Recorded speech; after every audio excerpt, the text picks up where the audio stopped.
Previously on Travelzilla, we've left the amazing city of Istanbul, Turkey and arrived in Rome, the Eternal City. Once there, we've given you loads of information on famous sites such as the Colosseum, the Roman Forum, the incredible Pantheon, the magical Castel Sant'Angelo. Well, and now it's gonna be all about the world's smallest country, the Vatican. Let's go!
Although mostly segregated from Italy by very large walls, the Vatican City isn't fully isolated from Rome.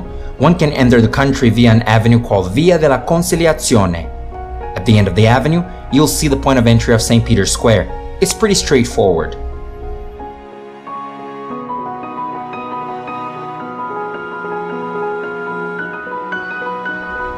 You can also enter through an avenue called Via di Porta Angelica, which will take you to archways that serve as entrance to St. Peter's Square.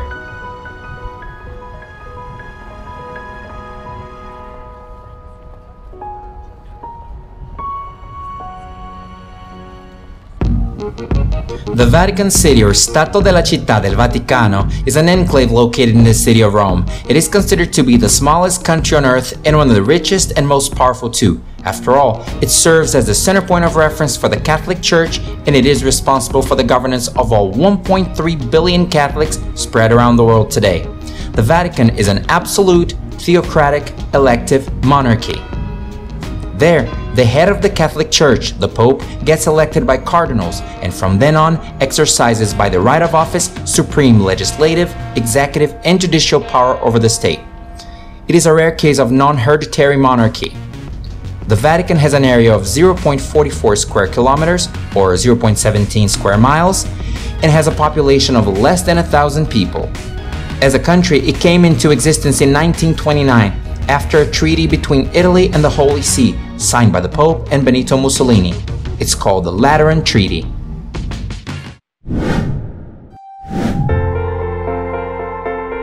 St. Peter's Basilica is a Renaissance-era church mainly designed by Donato Bramante, Michelangelo, Carlo Maderno, and Gian Lorenzo Bernini. It is the world's most renowned work of Renaissance architecture, and it is the largest church building in the world, yet it isn't a cathedral to the surprise of most people. Although many popes have been buried here since the early years of Christianity, the construction of the current church started in 1506 to replace an older church that had been built on the site in the 4th century AD. Directly below the altar of the Basilica lies the burial site of St. Peter's, one of Jesus' apostles and the first pope of the Catholic faith. Contrary to popular misconception, St. Peter's Church isn't a cathedral because it isn't the seat of a bishop.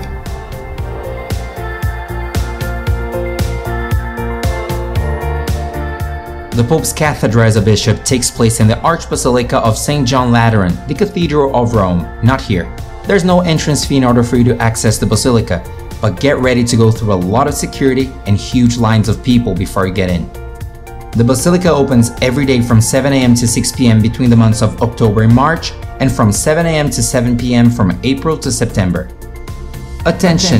Visitors who are not dressed in the appropriate attire will not be allowed entry, so refrain from wearing shorts, sleeveless shirts, and short skirts. Keep in mind that this is a holy place for over 1 billion people, so dress accordingly and embrace the opportunity of visiting one of the world's most unique countries.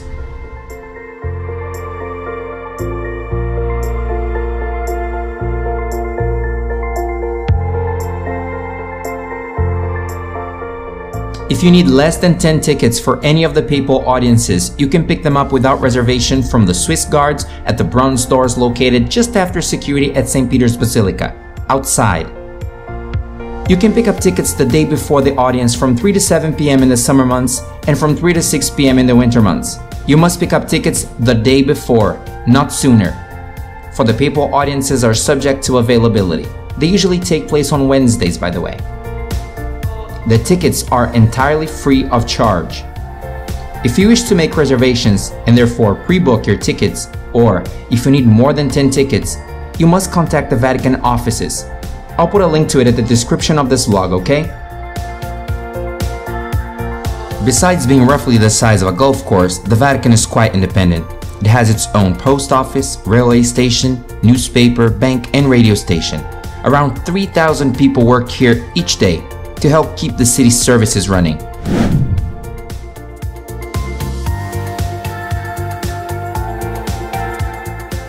The sacristy in the left aisle by the monument of Pius VIII is one of my favorite parts of the complex. From this beautifully decorated area, you can access the 10 rooms that make up the treasury of the Vatican. It's so beautiful.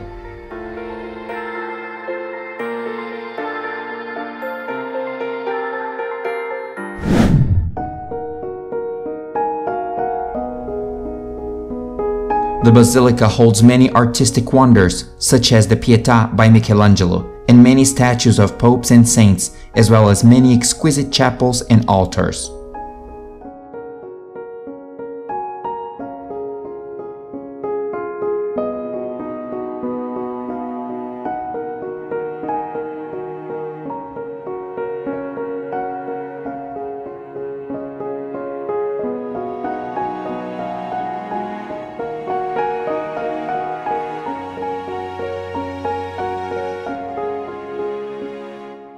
One of the most beautiful mosaics in St. Peter's, this mosaic at the altar of Transfiguration is a reproduction of Raphael's deathbed. Simply stunning. Now we're going to see the Sistine Chapel and the Vatican Museum. Very excited about that. One thing you'll notice is the Pontifical Swiss Guard, which has its origins in the 15th century when Pope Sixtus IV made an alliance with the Swiss Confederacy and later recruited Swiss mercenaries to form his private army. But it was only in the 16th century, in the year of 1506, that the Guard was officially formed. Today, it consists of over 100 soldiers who must be unmarried Swiss Catholic males between 19 and 30 years of age who have been trained by the Swiss Armed Forces. Today, their duty is to protect Pope Francis of Argentina.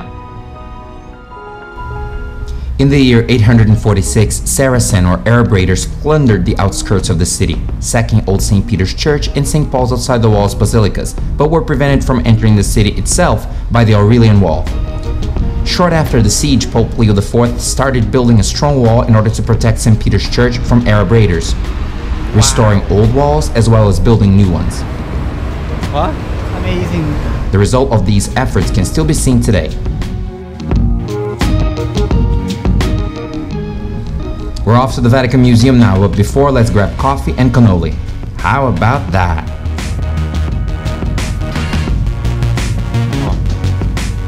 Oh, com'è che ha mentellaggi gordo. Oh. Cannoli di coca. Between the months of November and February, the museums are open on weekdays between 10 a.m. and 1:45 p.m., except around Christmas time when they're open from 8:45 a.m. to 4:45 p.m. Between March and October, though, they're open weekdays from around 10 a.m. to 4:45 p.m. Well, as you can see, times are confusing, so check out the link I'll leave at the vlog's description for official information on this matter, okay? The important thing is, the museums are free of charge every last Sunday of each month. So, pay attention. Tickets to enter the museums plus the Sistine Chapel cost 16 euros. Now, if you want to skip huge lines and get a fast track, you need to pay 4 extra euros for that.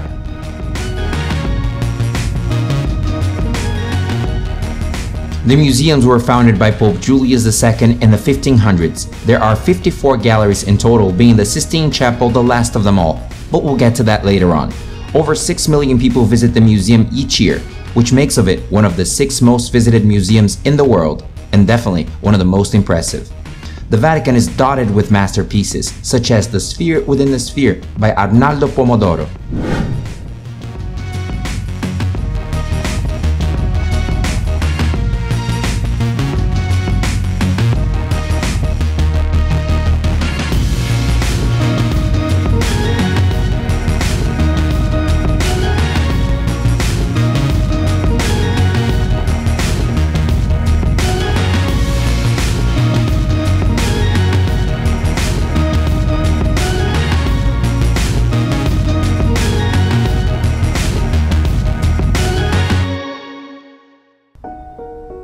Another piece of art that I love are these 2 lions, the lions of Nectanebo. They were brought from Egypt and are located here at the Fontana de la Piña, or the Pine Cone Fountain. The pine cone itself is a 4-meter high bronze structure. In ancient times, both the lions and the cone stood right next to the Pantheon, one of my favorite buildings in Rome.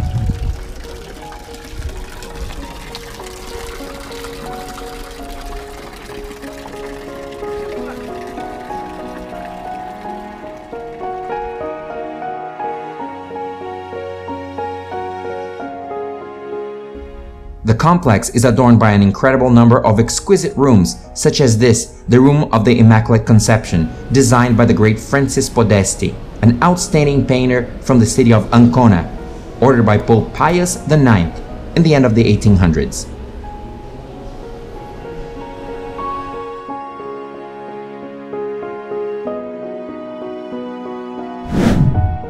The construction of this large hall called Sala Rotonda or Round Hall was completed in 1779. The floor is an amazing 18th century assemblage of mosaics from the first decades of the 3rd century AD. At the center of the room, there's a huge red porphyry bathtub that belonged to one of the most famous emperors of Rome, Nero, and it's one of the most precious items in the Vatican. The bath is surrounded by statues of Roman heroes and deities.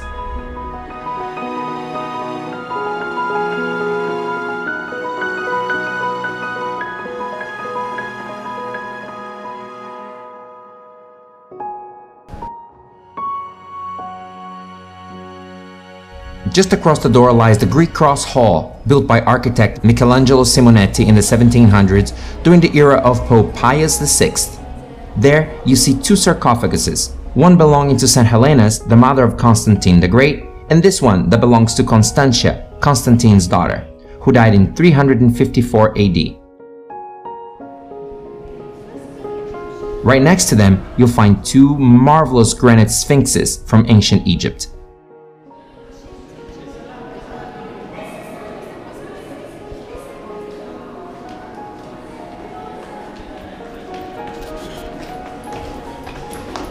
E aí, gostou? Lindo, né? Mas tem que vir com uns 2 dias aqui, acampar na frente, ficar 2 dias, viu? Né? É gigantesco. É um complexo de museus. The Vatican Museum offers a myriad of stunning halls, such as this one, the Hall of the Chariot, designed by architect Giuseppe Camporese in 1786, and incredible galleries such as this one, the Gallery of Tapestries. Here, hanging on the walls, one can see Flemish tapestries inspired by the drawings of Raphael's pupils. They were first shown in the Sistine Chapel in 1531. Another section you can't miss is the Gallery of Maps, my personal favorite. It takes its name from the 40 beautiful maps frescoed on the walls, representing the Italian regions and properties that belonged to the Pope at the time.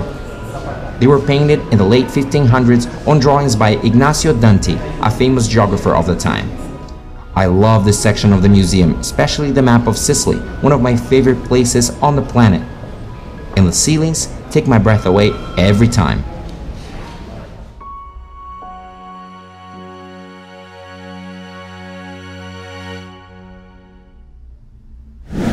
The museum is vast. It's really a combination of various museums and galleries I won't have the time to show you in this video, such as the Christian Museum, the Jewish Lapidarium, the Borgia apartment. Wait, did you know Borgia's first name was actually Rodrigo, like me? Rodrigo de Borgia.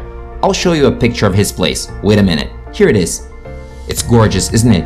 It's actually one of the must-sees of the Vatican museums. You go, Rodrigo. Can I borrow your apartment for the weekend?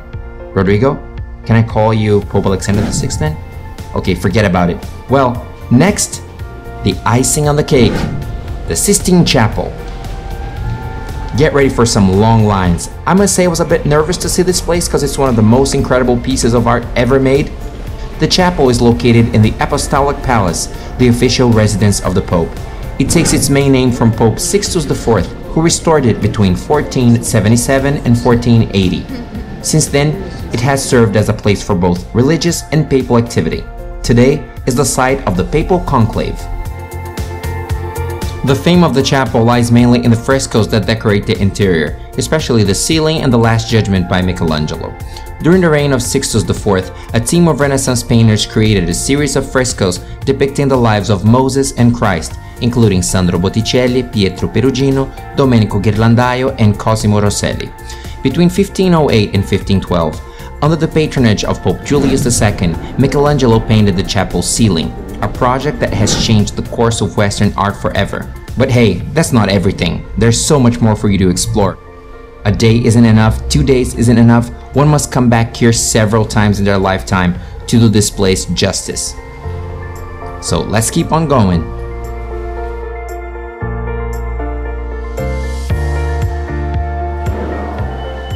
Endless corridors.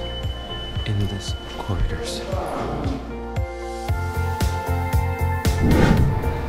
The original Bramante staircase in the Pio Clementine Museum was built in 1505 to a design by Donato Bramante. But this isn't it. Although it is referred to as the Bramante staircase quite often, it was designed by Giuseppe Momo in 1932 and was inspired by the original, of course. This double helix staircase allows the people to ascend without meeting the people descending it, which ultimately allows uninterrupted traffic in each direction.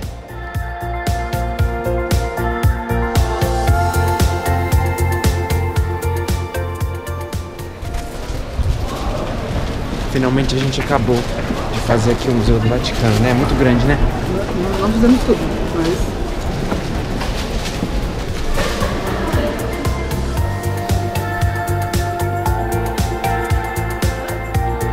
Now, it's time to go back to St. Peter's Square. Let's go. The most impressive thing about this square is the general view of the Basilica with its 284 columns, 140 statues of saints, as well as the incredible Egyptian obelisk at the center, along with 2 fountains, one by Bernini and the other one by Moderno. Now remember that beautiful dome by Michelangelo? Let's go there! The dome was finished after Michelangelo's death at age 89 in 1564 and was finished by one of his pupils, Giacomo della Porta. It's 136.57 meters tall and served as inspiration for other famous domes around the world. Visits to the dome are possible every day from 8 a.m. to 6 p.m. between April and September. From October to March, it's open from 8 a.m. to 5:15 p.m. The entrance is at the portico of the Basilica. The entrance fee is of €7 if you take the elevator plus 231 steps. Or you can pay €5 and climb all the way to the top, 551 steps like we did, and get to the top. The views are simply stunning.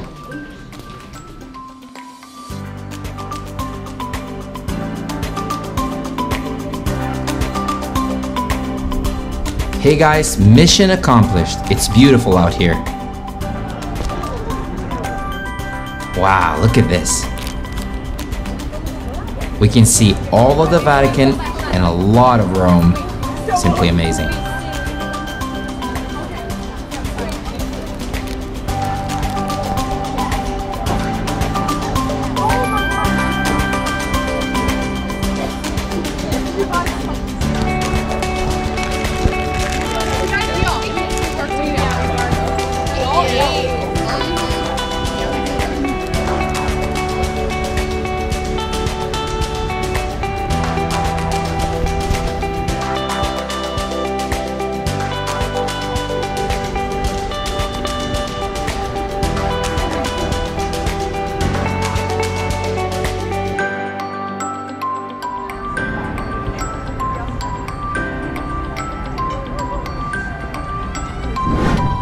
Okay, back to the square now.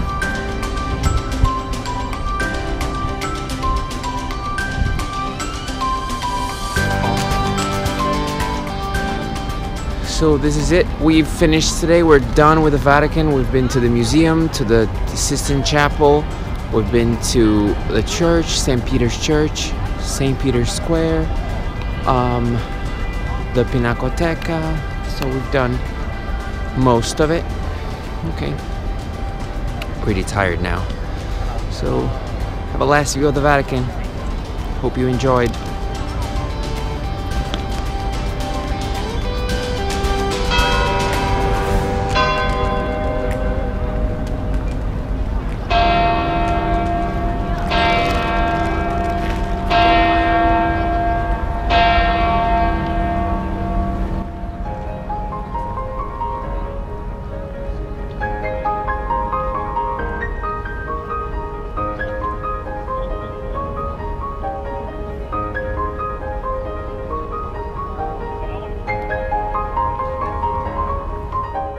Next on Travelzilla, I'm gonna take you guys to some of the most beautiful squares in Rome. Some of them definitely are amongst the world's most beautiful. So don't forget to smash that like button, leave a comment, share, and subscribe. My holiest regards to you all. Bye bye, see you soon.